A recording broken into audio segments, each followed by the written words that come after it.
This past week, I've gotten into DnD, and you already know I like Pokemon, so what happens when those two things combined? You get a Pokemon D&D adventure, and that is exactly what I'm going to be doing today. But before this crazy adventure plays out, make sure to hit the subscribe and like button. It'll help me out a lot.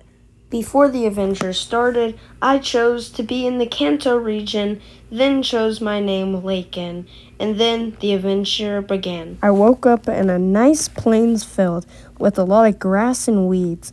I wondered where I was or why I was even here, but before I could take any guess, a wild Pidgey approached me, looking for battle. I didn't know what to do. I looked left and right, had no idea, but I felt something in my pocket. It was a Pokeball. I threw it out because somehow I knew to do that, and a Squirtle popped out. I looked in my pocket again. There was a paper, and it said Squirtles move. One of them was Bubble, so I said Squirtle use Bubble, and he shot the Pidgey. The Pidgey had bubbles all around it, like little sticky foam on it. It fell immediately, hurt from the bubbles. Then there was another move that said bite, so Squirtle jumped on him and bit him. I realized in my back pocket I had another Pokeball, so I threw it at the Pidgey, and it started shaking till it went with the yellow flash, and that meant I had caught it. So with two Pokemon on my team, I kept wondering why I was here, and wondering how I got here and where to go. The metallic weight of the Pokeball still feels unreal. I stare at the captured Pidgey in my hand a little longer, then tuck it carefully into my belt pouch. The movement of the grass catches my eye again.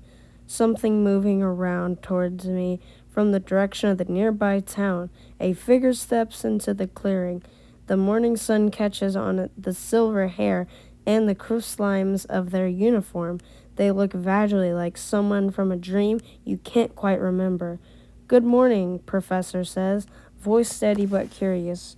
"You look like you've had an eventful start to your journey." He approaches to me slowly, his gaze flickering between you and the Pokeball at your side.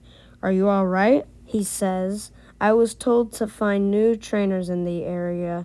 He studies me for a moment longer, his face softening slightly at my answer, his hands settling behind his back as he nods, acknowledging my words. The breeze ruffles the hem of his white coat, carrying with it the crisp green smell of the grasslands. "I'm Professor Oak," he says, introducing himself formally, "and I see you've already begun your journey with the Pidgey. Impressive work." His gaze flicks the Pokeball at my belt, and there's something almost amused in his smile.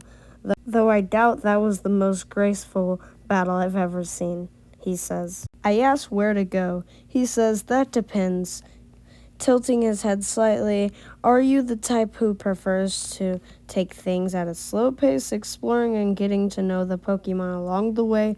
Or do you crave challenges and want to test your skills right away?" His eyes flick towards the Pokeball at your belt. He gestured southwards down the dirt path. "If you want a strong start, Viridian City is where you'd find gym battles. The city itself is bustling, shops, training areas, plenty of trainers to test yourself against." Then he points north, where the tall grass thins out into the open field. I answer, "I'm the type who likes to battle, because it felt pretty good fighting that Pidgey." Professor Oak's expression shifts from mild amusement to something more serious, though his voice remains warm. "The Viridian City is exactly where you want to go," he says, nodding towards the path south. "It's a bit of a walk, but the train will test your Pidgey's endurance. And once you arrive, there's no shortage of battles to be had." He starts walking down the path, expecting you to follow. The grass brushes against his boots as he moves, and you glance back over his shoulder. "You've got spirit, I'll give you that, but spirit alone doesn't win battles. You'll need patience, strategy, and most importantly, trust in your Pidgey." Thank you for watching. Part 2 will be coming out soon. Sorry I sounded like that. I'm really sleepy, and I'm recording this at about 9 o'clock. But I hope you enjoyed this, And be ready for part 2 because it is coming soon. Please subscribe, and thank you for all the love and support. Bye.